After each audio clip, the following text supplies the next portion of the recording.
You can listen to The Professional Left wherever you get your podcasts, on Netroots Radio, or at our website, proleftpod.com, where you can also contribute to this podcast. There is a PayPal button at that website, or you can mail us a letter and or contribution at P.O. Box 9133, Springfield, Illinois, 62791. This is the podcast for September 19th, 2024. It's not safe for work. Recorded live from the Cornfield Resistance, where we're coming to you from down under, sorta. It's The Professional Left with Driftglass and Blue Gal.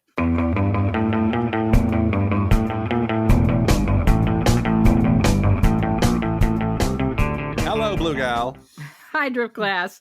This week I'm traveling, so we're bringing you a special rebroadcast of our recent appearance on The Bill Show, which originally aired on September 9th, 2024. For those who missed it the first time around, you guys are in for a treat.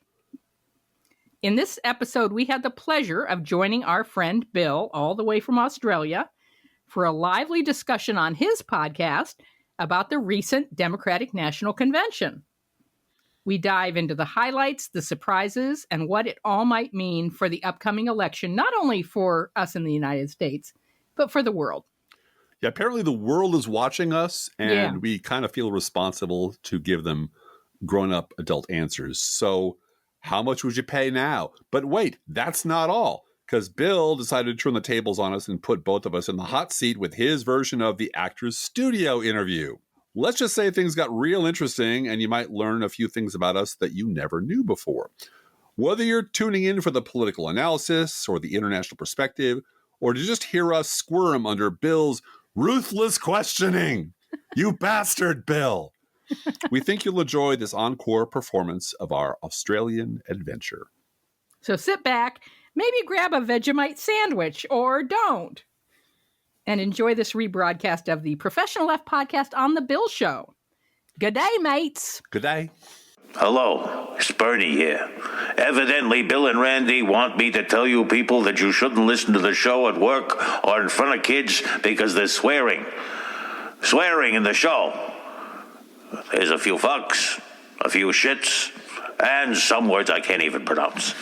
And I'm almost sure that they are drunk, but they're still not part of the 2%. What are they going to play now? Loud music? Jesus, I don't need this crap.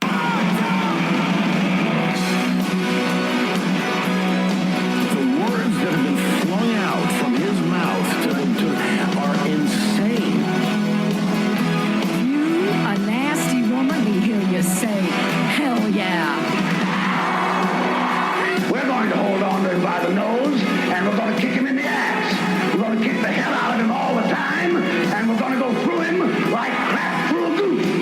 From the expat home of the resistance, it's the Bill Show. And now, brothers and sisters in solidarity, here's Bill and Randy.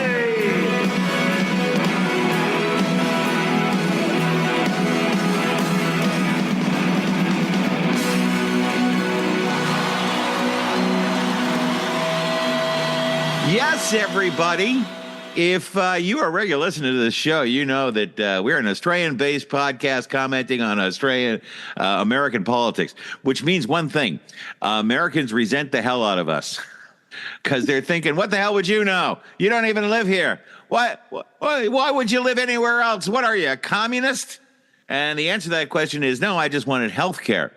But so we don't get completely detached from reality of what our country is really like on the ground, we are blessed with visitors from time to time that really do know what they're talking about and host a political podcast without fart jokes. Of course, we're talking about the hosts of the best darn political podcast that allows us to talk to them. Our good friends, Driftglass and Blue Gal from the Professional Left podcast, Kids in the Tent. Give them a cheer. There we go. Yay! Hi. So glad to be here.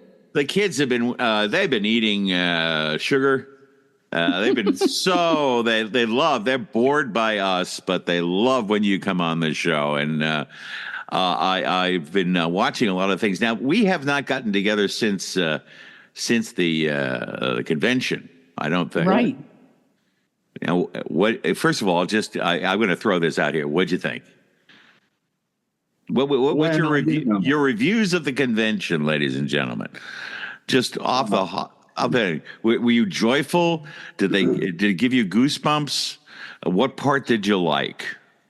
Well, I'm applying for work at the New York Times, so it was too divisive, and joy is not a policy, and they really gave the shaft to Joe Biden, and Tim Walz was too cheerful. I mean, it's a somber time. What with the dancing and the football players? Thank you very much. Now the New York Times now has my resume, so Yes. Literally the opposite of everything I just said was what we thought about the convention. It was awesome. It was terrific. It was. Great. Yeah, well, that's my take is that I was watching it. I usually see. I know in my heart, I get a bit queasy when anyone goes USA, USA, USA. I go, oh, no, cut it out, cut it out. Really, you're about to invade Iraq, huh?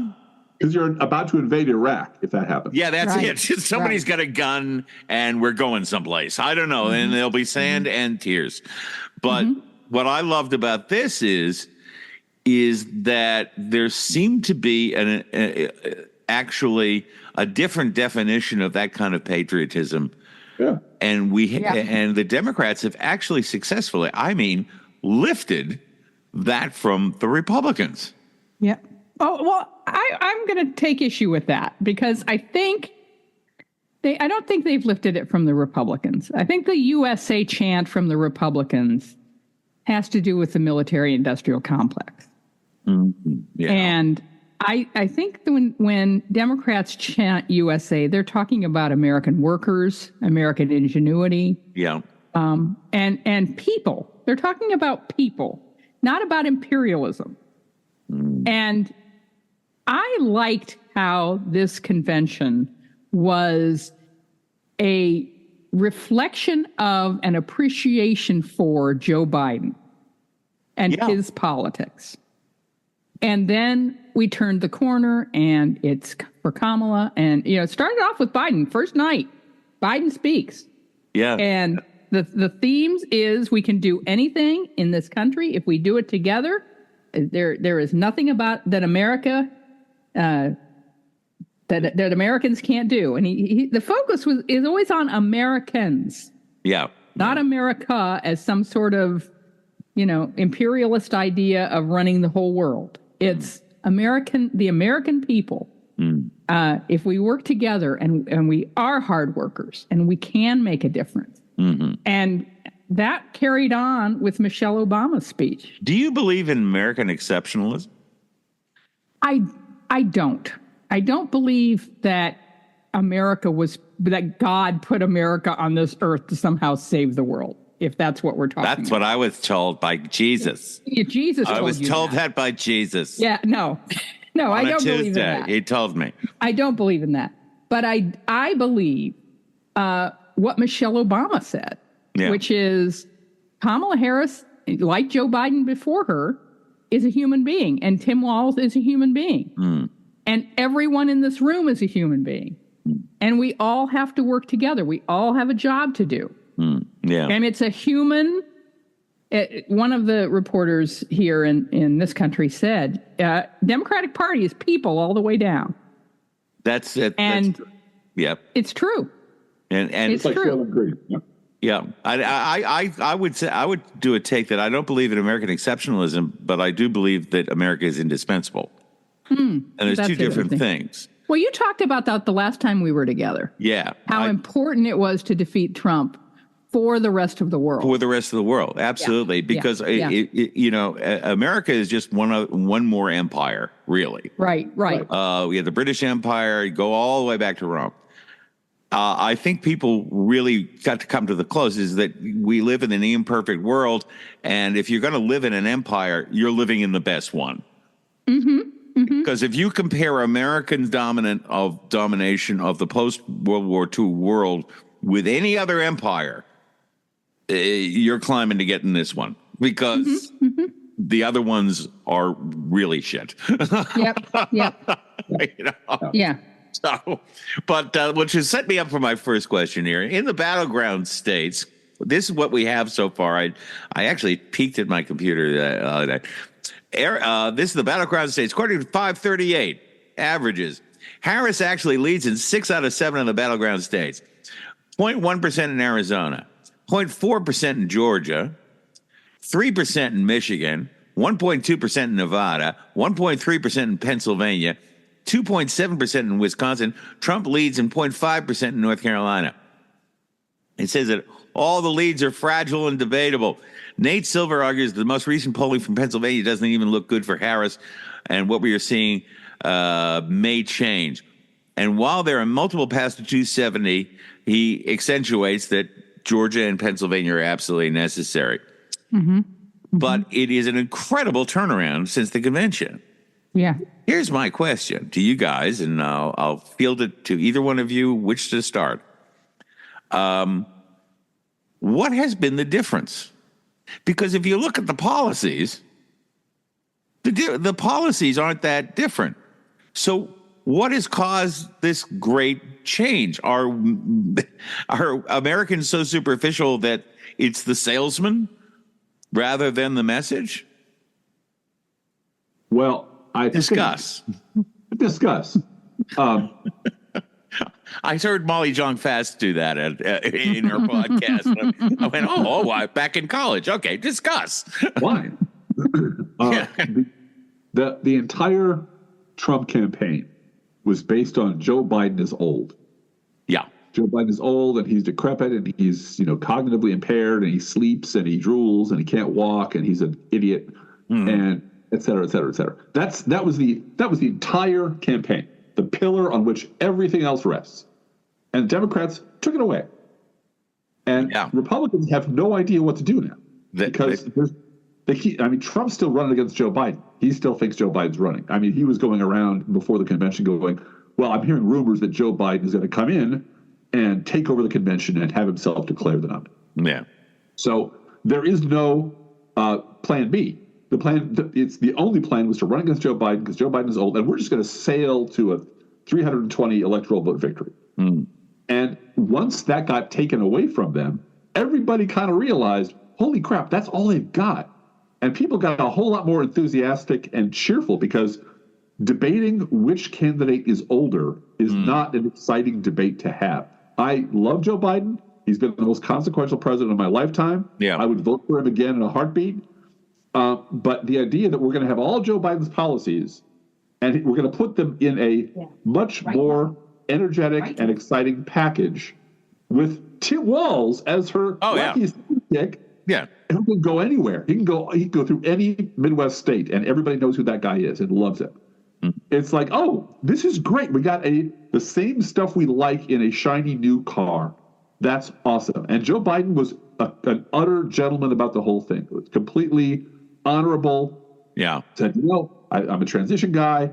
And he looked into his soul and decided what was best for his party. And it was really the example of, I have decided, because only I can decide what I think is best for the country and for my party, and I'm doing what I think is right. But don't you think Biden would sit there and go, God damn it, can't they see that to make a decision on the presidency of the United States based on packaging? Because it's not based on, it's basically the same package, but in different covering.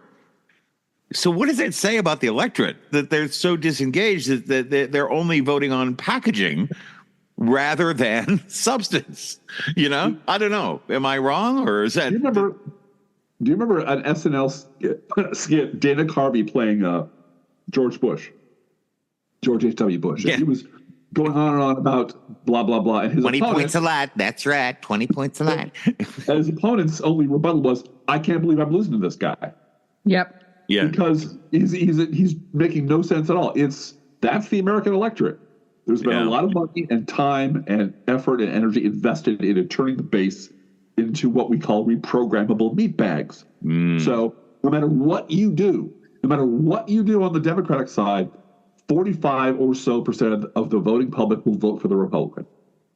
No matter what. And the system with the Electoral College is so it's warped. It's mad. It's insane. Yeah. It's mad. It's constantly fighting a rearguard action. Yes. Yeah, and allowing land to vote, rural land to Yeah, vote. it's mad. Listen, one of the things I was going to put this up as one of the differences, and this is more than just packaging. They finally gave up. They go low, we go high. Nah, fuck that shit.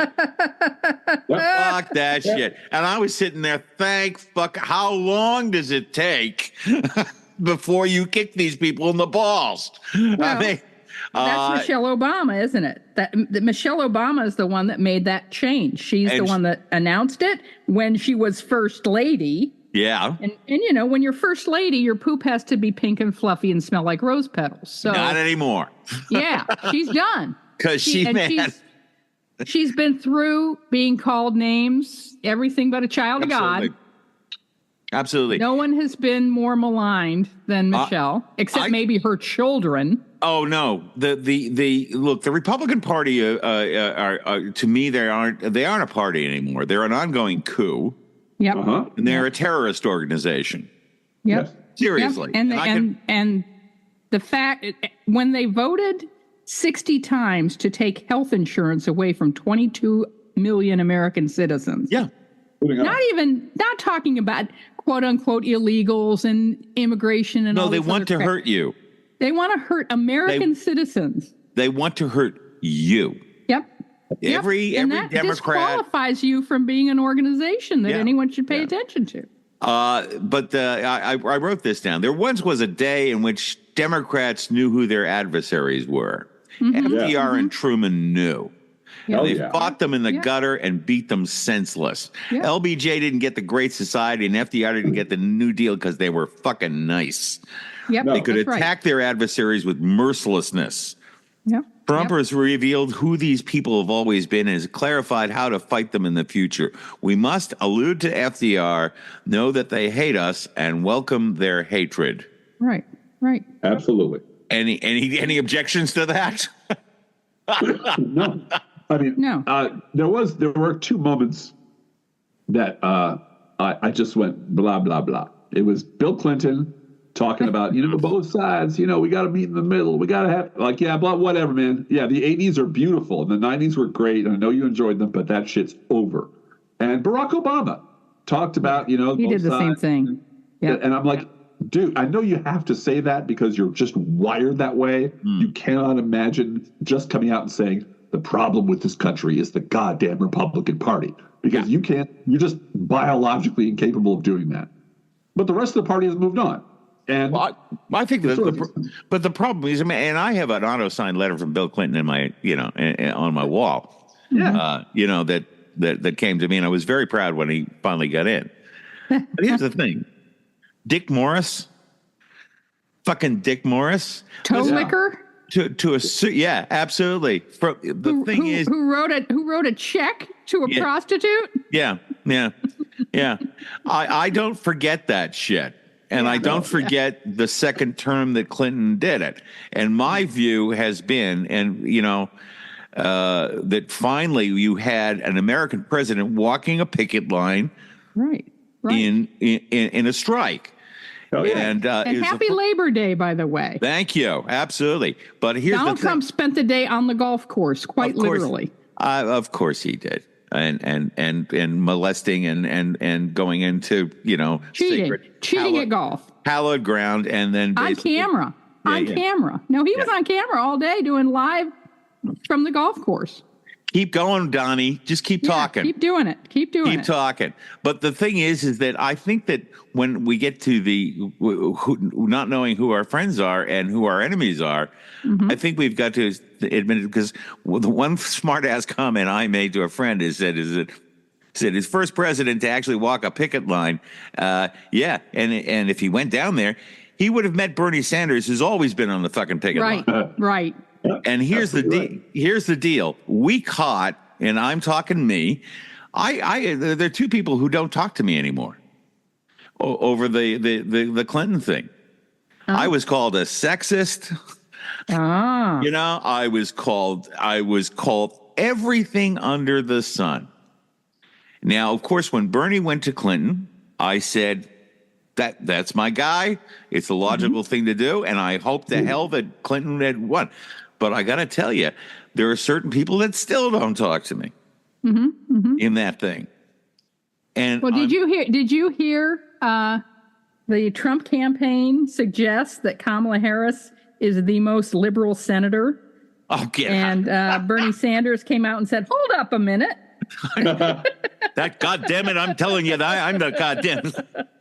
Oh, my Kraft Vermont beer, you bitch. Yes. Hold my beer. Hold my beer. Hold on. Just a moment. Oh, she's looking for stuff. She's got stuff. Yeah. Well, listen, I'm going to wait for you to find it if you're finding something. You got something there? You want to? No, I'm good. Okay. I'm good. Just looking at a cat who's not behaving You're looking right at now. Cat pictures. Good. Who's not behaving? No, my cat. Your live cat. Okay. Who's not behaving? So. But I think that I think that right now there is kind of a bliss in not having to apologize to be liberal. Absolutely. Yes. Yeah. And to change that meaning that has been bastardized by the Republicans who did an artful job of making us apologize for it for so long. Yeah. Now, second thing I was going to do, I was going to ask you to explain how Robert F. Kennedy Jr.'s endorsing Trump would affect the race. and then I read that Wales story, and now I just want you to explain Robert F. Kennedy Jr. Do you have the feeling that maybe there's a screenwriter on meth that is actually writing this entire section of our American history? Yeah. Because we have long suggested that, without getting into a conversation about the afterlife, that somehow Mark Twain and Philip Roth and a bunch of other people are up in the afterworld, just trying to top one another with our political cycle. And the whalehead, was either Hemingway or Melville saying, fuck it. I was literally going, there isn't a thing that could happen that would amaze me, and then they top me. Yeah. This cross between Richard Attenborough and Jeffrey Dahmer. He's the nominee for president, and this Trump guy. Yeah. And it just gets weirder and weirder and weirder. But here's something I want to throw to you. The real problem isn't Trump. The real problem are the men behind the curtain. Mellon, $76.5 million. The Koch brothers, the billionaires who are financed and have financed this coup will not go away. Nope. No. What do we do? What's a plan of attack that we can get the democracy back? Now, you guys are in charge. I've given full authority to Driftglass and Bluegill, the professional left. What do we do? Well, how do they full authority? That's pretty, Yeah, I know.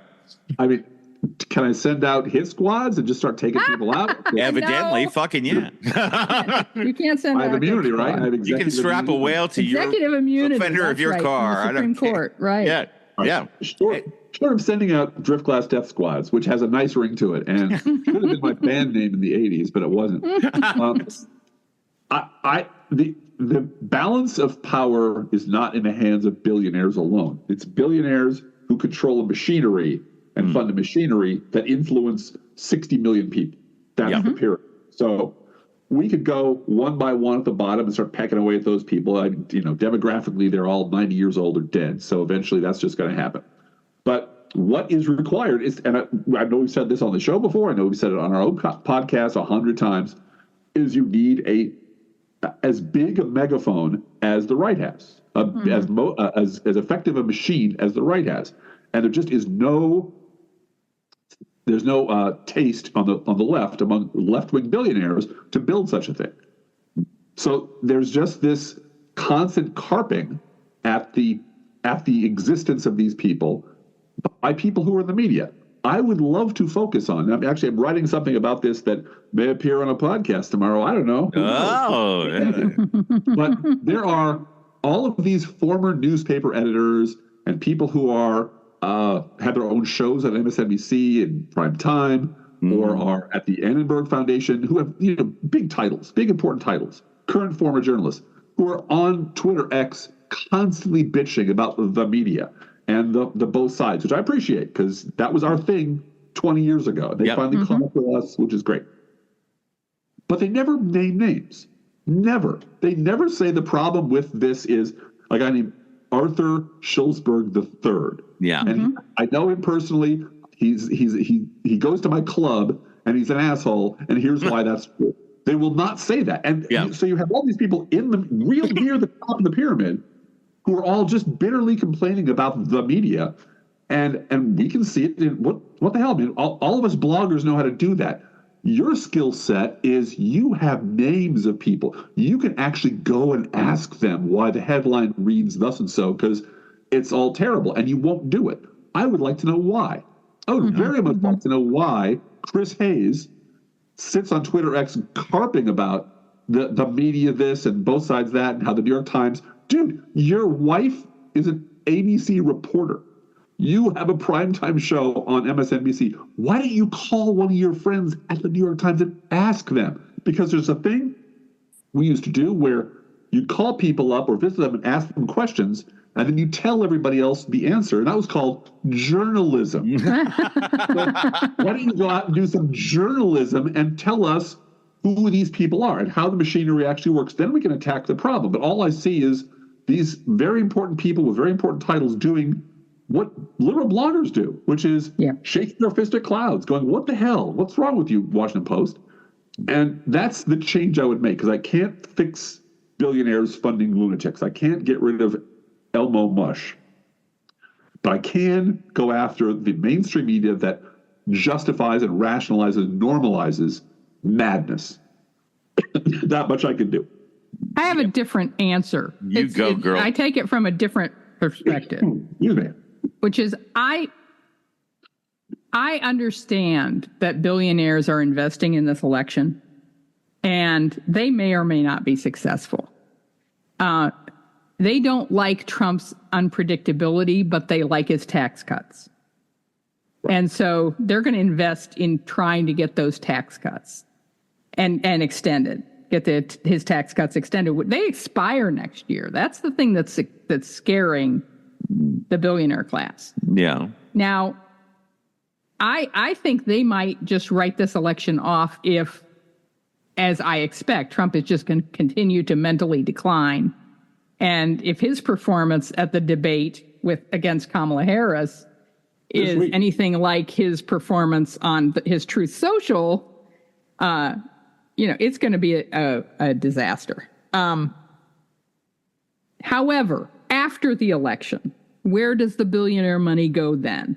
And my approach, if I was given the magic wand, would be to keep our eyes open and look for the efforts that will be made and will be very well financed to rebrand the Republican Party. Oh, yeah. Yeah. It's going to be. And it's going to be Tea Party, Part 12. It's going to be Third Way, starting now. You no can see labels. And we're independent constitutional conservatives who never like the tweeting. And we need to move on. And it's going to be Marco Rubio. It's going to be the same cast of characters, Tom Cotton and Marco Rubio, coming out with, a bold new plan for America. Well, we got to first of all remember their past, because Rubio is as stupid as a dry piece of toast. He has no intellect whatsoever. And Tom Cotton is a traitor to this country. Tom Cotton's a very dangerous man. He is. He is somebody. And he's on the Sunday shows every week here. And why? Why? Yeah. But when it comes to the billionaires, there was I was rewatching. I'm rather fond of a Oliver Stone film called Nixon. Uh-huh. Because I've always been fascinated by Nixon, whereas Trump is just kind of pure evil. There was something Shakespearean about Nixon.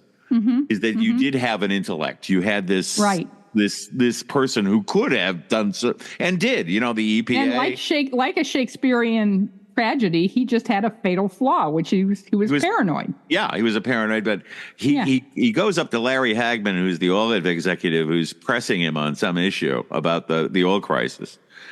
And he sits there and goes, if you're worried about the Arabs, what about the IRS? God damn it, Dick, you're not threatening me, are you? President doesn't threaten. President doesn't have to. No. And I thought to myself, that's a good idea. Yeah. I think it's about time we took the gloves off on these suckers. Yeah. I think it's about time that once we get into office, we do a little work on them. And people say, oh, no, that's bad. No. I'm talking about antitrust. I'm talking about breaking up these bastards. I'm talking about going up their fucking assholes with a microscope. And hire a whole lot more Elizabeth Warren acolytes. Correct. To take over your economic team, because they're already there, but continue that. We're playing Game of Democracy. They're playing Game of Thrones. Right. We think that it's democracy. They don't see it as that. They see it as Game of Thrones. And unless you topple their power, you will constantly be in a position where it's the most important election of a lifetime. Right. Yeah. Right. So, and I say bring back Dick in a Democratic form. Yeah. Be as that. Okay, well, let's think. It is time for our game show, ladies and gentlemen. Oh, okay. I'm not sure this game show is as good as the last one, but ladies and gentlemen, I do have some music that I'll fill in later. Ladies and gentlemen, don't go away. It's time to play Bullshit Questions. That's right. It's that wonderful game played by CNN. The corporate network that demanded for a long time that Kamala Harris have an interview. Yeah. So what we're going to do is we do not have the answers, ladies and gentlemen, of what actually Kamala said, but we do have Drift Glass and Blue Gal, and we thought we'd pose some of these bullshit questions to Drift Glass and Blue Gal, who could answer them the way they want to answer them. And believe me, you can use any language you'd like. Lovely. Okay. Because I have a gutter mouth, as we have established before. Okay, so the first bullshit question, ladies and gentlemen. This was framed in the idea of the first question was, what would you do in the first 100 days? And then Dana Bash came back and said, so you've been vice president for 3.5 years. The steps that you're talking about now, why haven't you done them already? Any takers? Hey, Dana, I got a question for you. You've been doing news for 300 years now. And the bathrooms at CNN just stink. I've used them before. They're terrible. Why haven't you gone in there and cleaned them up? Isn't that your job? Isn't that what you're supposed to do? I walk around this place. I see a bunch of idiots laying around on the floor, scratching themselves on their back like crickets, rubbing their legs together, making weird noises. The guy who runs the place is an asshole. Why haven't you fired the guy in charge of this place, Dana? I mean, since anybody has the power to do anything, why aren't you doing everything? And by the way, number 2, next time you get a fucking Republican on this show, maybe ask them why they've been blocking every single thing we tried to do. You do, including the Violence Against Women Act. Yeah. You are aware that every time we pass a major piece of legislation and start spending money where it needs to be spent in this country, all the assholes who voted against it scamper like children out into the street to hold up big checks and take credit for it. So how about you ask those people how they feel about lying about stealing our accomplishment? Isn't stolen valor something that you people at CNN have a problem with usually? Next question, Dana. Yeah, next question. I find it mystifying that Dana Bash, who evidently knows about the government, doesn't know that a lot of these things have been tried to put through and have been blocked consistently by Republicans. She knows that. Yeah, she does. And then, of course, she Kamala basically rehashed a lot of the accomplishments of the Biden era, which were considerable, to which point Dana Bash said, so you maintain Bidenomics is a success. Yes, because I just gave you quantitative evidence to show that. Yes. Hey, Right. Dana, do you understand the words that are coming out of my mouth? Now, here's an interesting one, because there is a complication during this interview that I thought was rather fascinating. Pennsylvania. We need Pennsylvania. We're not going to be be president unless Pennsylvania is one of those key states. Got to get it. While Donald Trump was on the golf course today on Labor Day, Kamala Harris had somebody named Joseph Robinette Biden introduce her on the stage in Pittsburgh at the IBEW 5 Hall. Very good. Yeah. Very good. I hope it comes through. I do. Yeah. But here's the question that from the interview that I want you to react to. Here's Bash. I want to get some clarity on where you stand on some key issues. Energy is a big one. And when you were in Congress, you supported the Green New Deal. And in 2019, you said, quote, "There is no question I'm in favor of banning fracking." Fracking, as you know, is a pretty big issue, particularly in the must-win state of Pennsylvania. Do you still want to ban fracking? At which point she said she'd reevaluated her position. Bash came back and said in 2019 in a town hall, this is the same thing.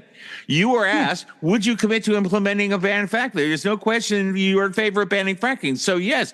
So this change of mind happened in the campaign.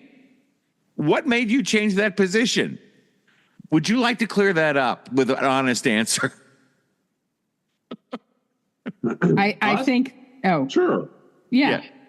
The Biden administration took a position that they were not going to make enemies in Pennsylvania, and we're going to do an all of the above energy policy that emphasized solar in particular. And the money from the CHIPS and Science Act didn't go to fracking.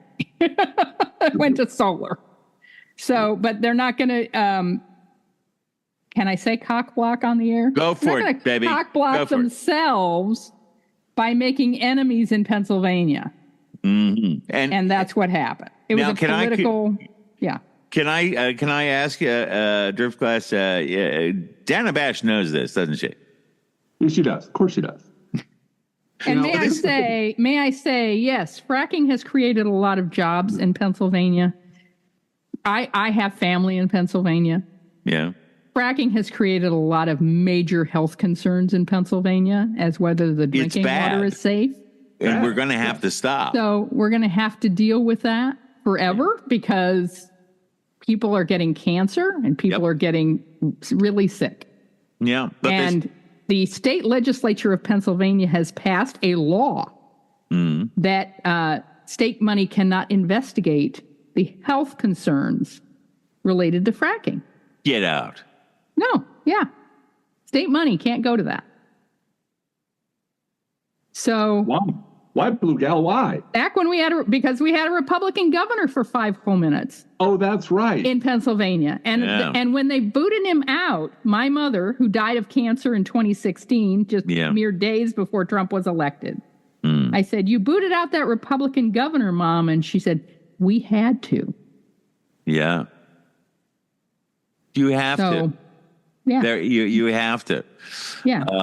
Well, my mom's a nice lady, and she said, "We had to." Yeah. Why is it that this is another thing that you and I have a common experience with, that C word, and I just cannot understand why so many nice people and good people die, and then I have to turn on and see Trump still running around. What is it? What's going on? Yep. I mean, the assassination attempt alone, I went, oh, now you're just fucking with me. Now you're just fucking with me. He had COVID. COVID. What the fuck, like you man? Said. I'm fine. Don't worry about it. Don't need a mask. Jesus, man. That's why I think this whole thing's a setup. That's how I think that we're just kind of like Man in the High Castle, and we're in one of those alternative universes. Well, can you imagine how big of a liar you have to be that when someone literally kills someone in your audience. Yeah, he did. I mean, this is not fake. Someone in the audience, someone in the audience, a voter was murdered that day. Yes. And people don't believe your words about it. Yeah. And move on because you have lied so much over so many years that there's no sympathy for you. And there's no listening to you about it. That should have put his polling up 20 points. Yeah. An assassination attempt? Are you kidding me? Yeah, I know. Yeah, I know. Well, that's it. I mean, no. But he lies so much that that's my takeaway from that is he lies so much that even an assassination attempt doesn't bump it because people don't believe him. No. Well, I sat there and a friend of mine said, well, you said they came out, well, these Democrats, they're responsible for the assassination attempt. And I thought to myself, yeah, that would be the assassin we'd get. Yeah. We'd get the Dungeons and Dragons kid who eats paste in the back row. Basement. Yeah, from the parents' basement. Yep. Yeah. That'd be the yeah. Mm-hmm. Yeah, cool. Keep on going. On that note, and I love this one. On that note, you had a lot of Republican speakers at the convention. Will you appoint a Republican to the cabinet? Yes, I would. Why? I would like, for the sake of all the English majors out there, to parse the difference between the word would and the word will. Good. We can lie. That's great. If Dwight Eisenhower were alive, I would appoint him to my cabinet. That's just but right. He's not, so I can't do that. Yeah, I saw Anthony Scaramucci. There's this podcast called It's Politics Anyway, Caddy K from BBC America with the Mooch, Scaramucci, who's our best friend now. He's our best friend. Yeah, and he basically said, I'm saying this as a friend. I went, okay, here it comes. I said, jeepers, I hope Kamala doesn't do that tax of millionaires that make over 100 million.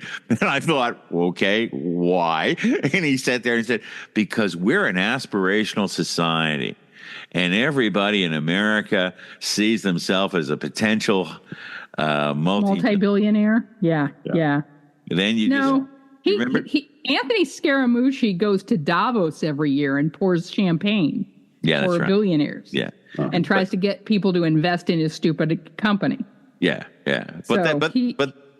But they've been shilling that. In 1776, the musical, there's a line by Rutledge, who is the slave states, and he says most people who have nothing will nurture the fantasy of becoming rich rather than face the reality of being poor, and that's why they will follow us. Yeah. And it's the same shuck and jive, Yep. That you can do it. Oh. Now, is there any more? Yes. Oh, I had to touch on this, ladies and gentlemen. Let me see. Driftglass, the Illinois Congress, the former Illinois Congressman Driftglass, who spoke at the convention. Yes. What was his name? Adam Kinzinger. Oh, yeah. Yes. It's if Kamala is forced to put a Republican on the cabinet, it'll be Kinzinger. Yeah. And then Kinzinger will be silent as Secretary of Commerce. Yeah. No, he'll be Veterans Affairs. Yeah. Or Veterans Affairs. Well, just get a Republican from Massachusetts. Yeah. Right. Get Bill Weld, he's not he's like a throwback. He really is. Yep. Because he ran against Trump in 2016 as the Libertarian candidate for vice president. Yeah. You know who'd be a great choice? Charlie Baker. Yeah. Really? Charlie Baker, I knew the family in Needham. He grew up in the town with me. And his brother is the gay boy that I did theater with. And he was an enlightened governor and a decent guy. I didn't agree with him on a lot of economic policy, but a decent human. And hence he was a two-term governor, and then he had to withdraw from the Republican Party because they wouldn't have him. Yeah. There you go. We got a church with a former governor here named Jim Edgar. And we nod at each other. He's a former Republican governor of Illinois, harmless, green eye shade kind of guy. Yeah. And I would have no objection to him having some meaningless make work job in the. Fine. That's fine. If that's the price of getting rid of As long as it's not Elaine Chao, I'm okay. There you go. That's right. We're not making nice. Like Dixie Chicks, we're not making nice anymore. Nope. No make nice. Nope. Okay. Now, here's the thing. Next question. And that's our game show, and it is a lousy game show. I just wanted to throw those open to you. No, that was a horrible interview, and it was CNN's fault. Oh, it was shocking. Yep. Why would you go out of your way to listen to that horse shit? Nope, exactly. For you to repeat talking points. It proves Kamala Harris's point that this is just bullshit. Why would I bother? It did. It proved her point. Why would I do this? Yeah. Why should I do this? Don't do it. Yeah. There's an argument for me that we don't even have the debate because the debate is ennobling this. To me, the idea of an argument on policy issues with Trump is the equivalent of a bowl of potato salad. Yeah, and asking whether a bowl of potato salad has valid issues it's a fucking bowl of potato salad. Yeah, You can't. Yep. No, it's stupid. Now, the other thing I said is that you played a bit from The West Wing in the last show. Yes, with we did. Bruno. Bruno, that's right. And don't curl up in a corner and say, please do not hurt us. One of my favorite quotes from The West Wing. Yeah. So I'm going to mount a defense, Blue Gal, on the West Wing, and this is the way I'll say it. You criticize it for not being realistic. I grant you all of it. But it's patently not realistic. It's a TV show. The problem is not with the story. Humans have been telling each other stories that aren't realistic. Mr. Smith goes to Washington. That would never happen. Claude Rains would never go, oh, you're right, I was a fucker. He would never do that. Right.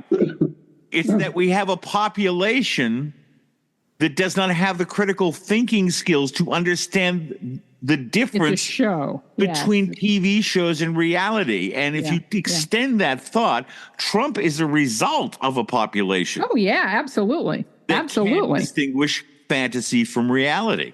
They think what they see on TV is real all the time, whether it's The Apprentice or West Wing or Love is Blind UK. Absolutely. But I got to say something is that from my perspective around the world, that dome, is an American thing. When you go outside the dome, under the dome, the way in which you in America are constantly brainwashed is diabolical. Yes. It's and once you step out of it, you go, well, wait a minute. It's easy to have, socialized medicine. Yeah. Right. It works good. It's not hard. No, if I had all the money that, a melon has, I would start choosing Republican community leaders, people who hang out at the diner and everyone listens to, and send them to Sweden, all expenses paid. Yeah. For a week. Yep, absolutely. It's an amazing experience. And just open their eyes. It also cultivates, I remember talking to my sister who was born again, and that was always a problem. It's always the people who shriek about Christ the loudest. And I sat there and I had a talk with her, and I sat there and said, well, that would mean that I would be paying for somebody else's health care, and I don't want to do that. So let's have everybody cough on you then. And my initial thought was just like Jesus would say. The selfish gene says, I want everyone working at the big box store where I walk in to buy paper towels, as a polluting American. I want them all to have health care, and I want them all to have paid leave when they're sick. Yeah. That's it. So that I don't catch it. Yeah. And I mean, you guys have this, you call them, programmable meat bags, but, the truth is, yes, you have contempt for the way they vote and the way they think, but you want to give them health care. Yeah. Right. Yeah. You want to make their lives actually better. Yeah. I want them to have high-speed internet, too, so they can maybe have some decent porn in their lives. Yes. That's fair. I am going to continue to watch The West Wing because I know the difference between reality, and I like a good Frank Capra story. There you go. Yeah. And so that's my argument, my defense against that. I take your point. You are correct that the problem perhaps is not so much with The West Wing, but that The West Wing did what they did so very well as to fool stupid people into thinking that it was an actual possibility. The fault, dear Blue Gal, lies not in Jeb Bartlett, but in ourselves. That's right. Ourselves, yes. Apparently, your solution is high-speed socialized porn, which is great. Who knew? Okay. I got to say, as a wife, you're a really good sport on that. Why do you think that porn is only for one gender there, Bill? Yeah. No, that's true. I don't know. That's right. Absolutely. I don't know. Going past the porn. Yeah. I'll take my West Wing porn. Discuss David Brooks. I don't know. I do this just so you'll be happy. You're a better wife than I am. Well, I only you see him every day. I don't. So I've hunted up this article that I knew that would just tickle your fancy. It's entitled by David Brooks, "What the Democrats Should Do Now." Oh, now when was it printed? In July. Of what year? Because he's always writing that effing article. Yeah. Well, this is the most recent one. Yeah. And I'll quote it to you just to bait you. That's all I'm doing. I'm just baiting you. You are. Yes, you are. Thank you. What Democrats really need to do, in my view, is offer people a vision of daring explorations that await them. Personally, I wish Democrats would spend less time on dumb, reactionary policies like rent control. That reeks of panic in the Biden campaign. I wish they would champion the abundance agenda that people like Derek Thompson and my colleague Ezra Klein have been writing about. We need to build things, lots of new homes, supersonic airplanes, and high-speed trains. Democrats need to take on their teachers' unions and commit to dynamism in the field of education. They need to stand up to protectionism, not join the stampede. Raising tariffs, as Trump wants to do, would not only raise costs on American consumers, it would breed the laziness and mediocrity within those sectors causative from competition. Democrats need to throttle back on the regulators who have given such free rein that they have stifled innovation. Okay, the meat is on the ground, Blue.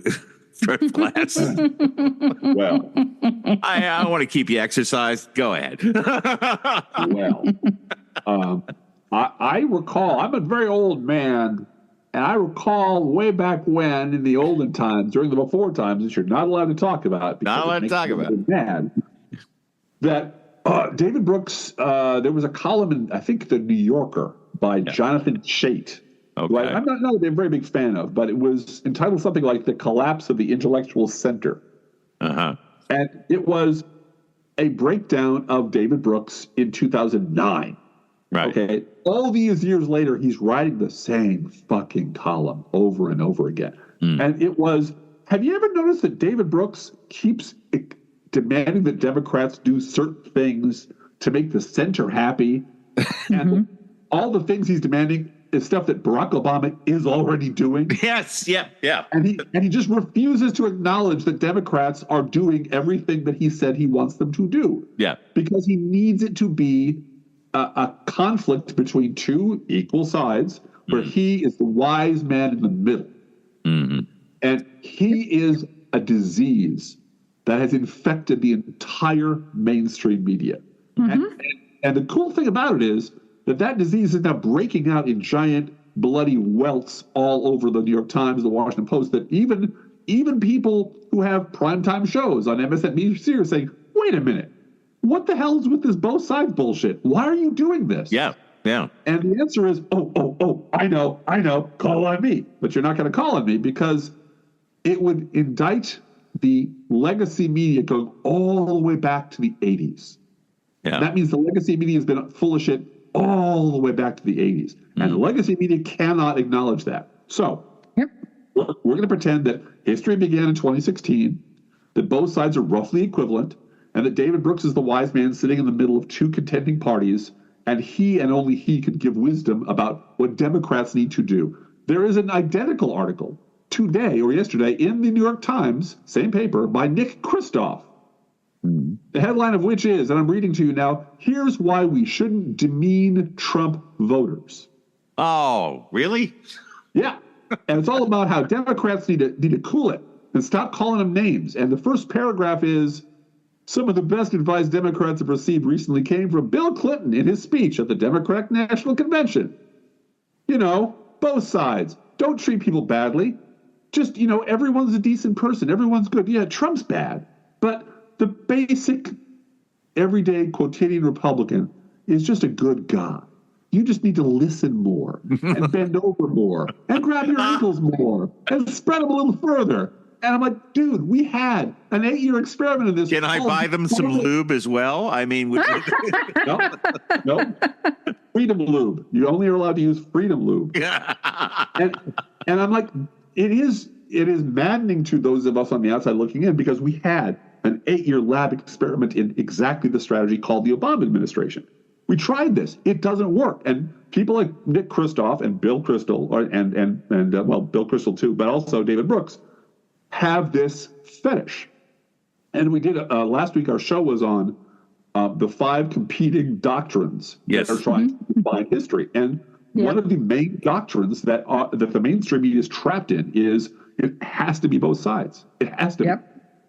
And therefore, since it's a cult and a church, you need priests and deacons, and David Brooks is one of them. And he's been one for 20 plus years. New York Times. He's been there at the New York Times for 20 years. Tom Friedman has been there for 30 years. Yeah. Maureen Dowd's been there for like 23 years. It's these octogenarian, they're not all octogenarian, but these ancient relics of a bygone age who are hanging on for dear life and need to define the public debate as a contention between two sides where I can bitch about something the Democrats are doing so they don't call me liberal. And that's the well, that when Reagan turned that into a dirty word. Yes. And we accepted it. And we ran around saying, well, we're not liberal, you know, and there were a few people who said, yeah, I am.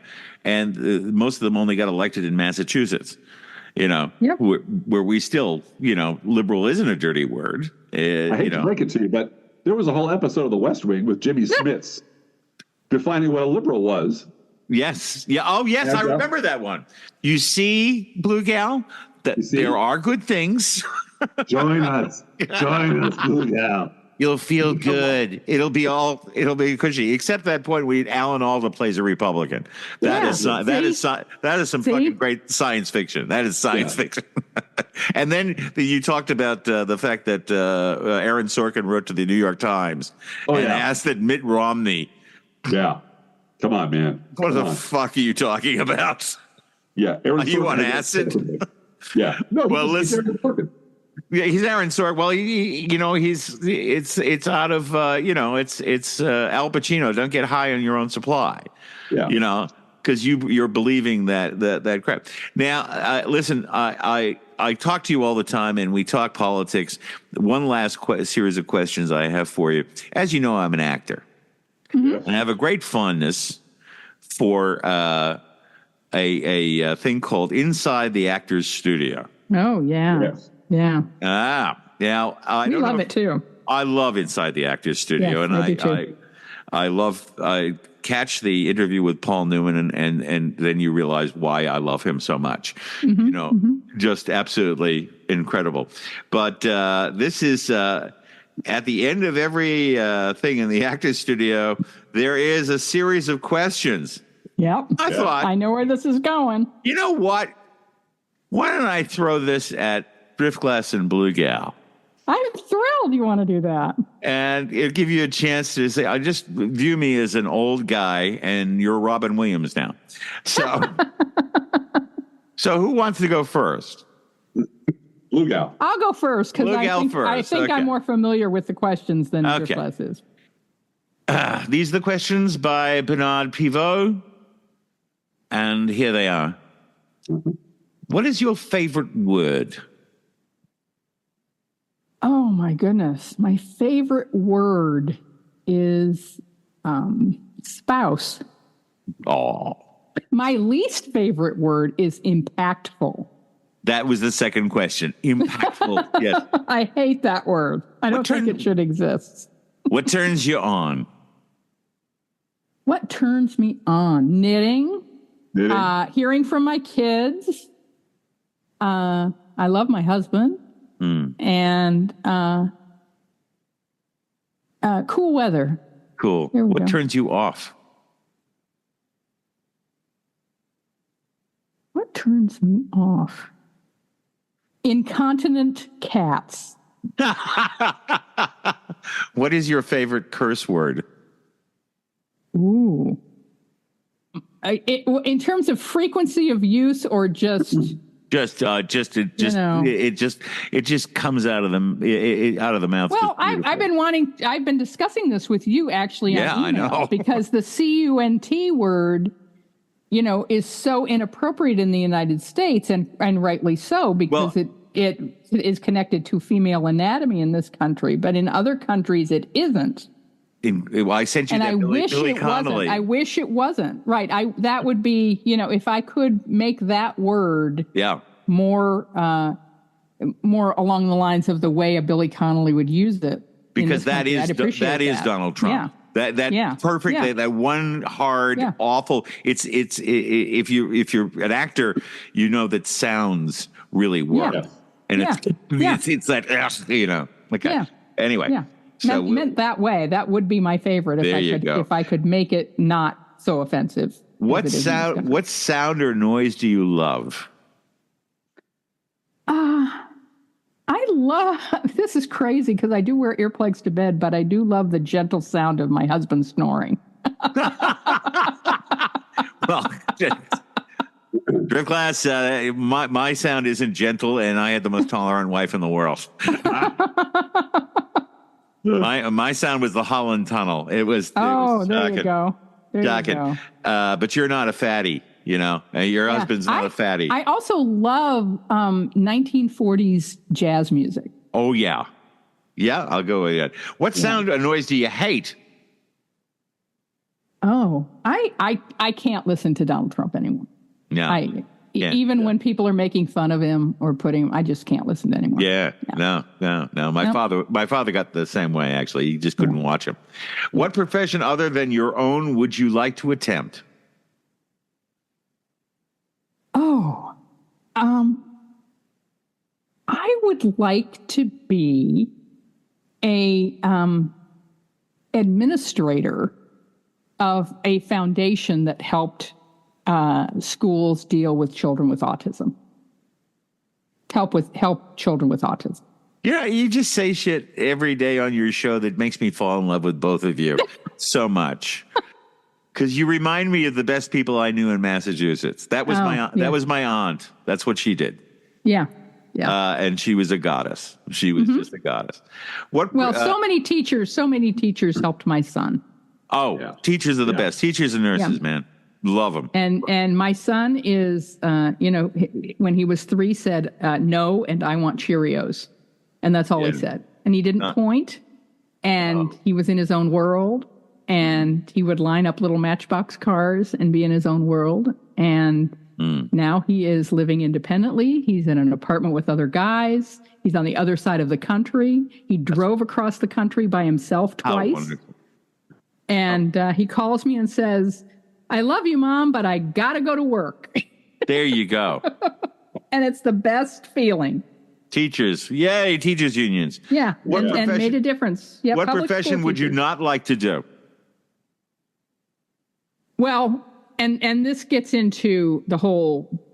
I make a joke. I don't know if you're familiar with the movie with Ricky Bobby and the Talladega Nights. Talladega Nights, yeah. Talladega Nights. Well, I make this running joke in our house, which I'm a blogger's wife. I don't work. I don't have to. And so, but when finances are tight, and it seems like maybe I should be out getting a 9-to-5 job as opposed to trying to make this podcasting thing work. Yeah. The thought that the place that's hiring that I might be able to work in because I have customer service experience. Yeah. Is hospital admissions. Yes. And medical admissions. And yet, at the same time, I have seen people turned away because they don't have the right insurance while I've been in line at these places with good insurance that we pay for.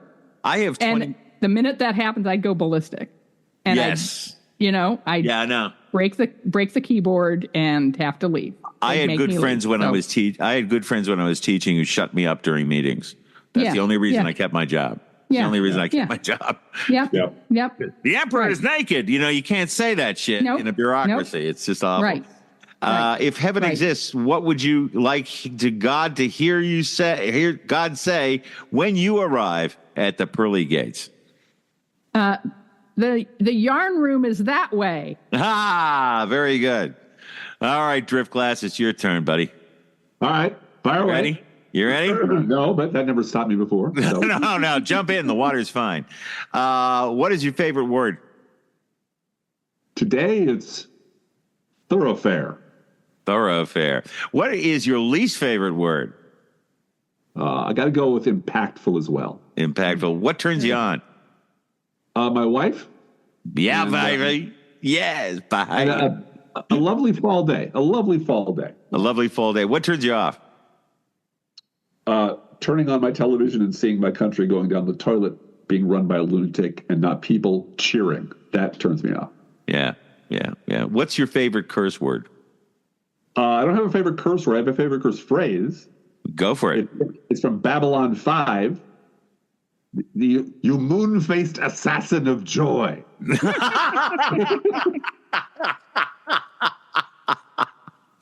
Your geekdom knows no bounds. I love it. Yeah. What is the sound or noise that you love? Well, there's a sound that a man cannot help making if he picks up a drill, and that's that's it may not be my favorite, but it's unavoidably part of my audible vocabulary now. So for that millisecond, you rule the universe. Just that millisecond. I can do anything. I can do anything, go anywhere. I'm Superman. Fabulous. What noise or sound do you hate?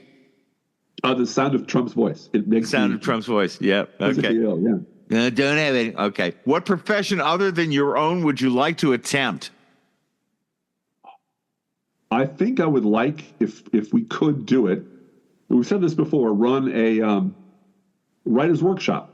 Mm-hmm. The writers, like a camp getaway where we teach writers.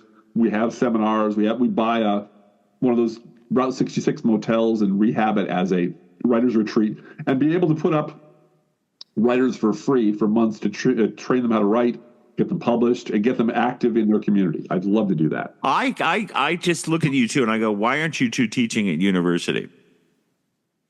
Oh, I used to. Yeah. Yep. I didn't know that, but yes. Yep. Yes, absolutely. What profession would you not like to do ever? Ever? Republican consultant. I don't care how much you pay me. At the end of the day, if I want to throw myself off a bridge based on what I do for a living, I don't want to do that job. I don't want to be Dick Armey. Okay, that's great. Okay. And finally, if heaven exists, what would you like to hear God say when you arrive at the pearly gates, Drift Glass? What would I like to hear God say? Yeah. Your wife is waiting for you. Yes, Aw. that's what I want. Yeah. That's all I ask. God Don't bless ask you. much. You have now been totally, as Colbert says, you have been totally researched. Now we know everything. Dude, you did. There's nothing left to Guys, learn. it is absolutely joyful to always have a little time to talk with you. We love it. I thank you very much. As I say, this will be the episode in which people will listen to. I need to get better about promoting your show. No. Try to remember. Well, no, my thing is that basically I'm in a situation where I'm doing a show over here, and the only other two shows that actually deal with American politics are with the ABC, and they are just conservative as hell. Oh, wow. Because they view it with that kind of something that really irritates me is that they have that kind of like, oh, those crazy Americans, look what they're up to, Oh, God. like it doesn't affect them, like, Right. that, and it's all a big joke. And that, and that we can afford to really be, snottily superior. And it just fucking Terrible. gets me. Terrible. Just shut up, man. Yeah. Shut up. Yeah. Anyway, but not having, I think, the networks, like you had a network when you guys first met, in which you had bloggers that got together and they had similar interests. Believe me, other than my friends who I talk to, I don't have anybody in the podcast community that I actually talk to. You're it, which is fine for me, but it's very difficult when you're trying to promote a show.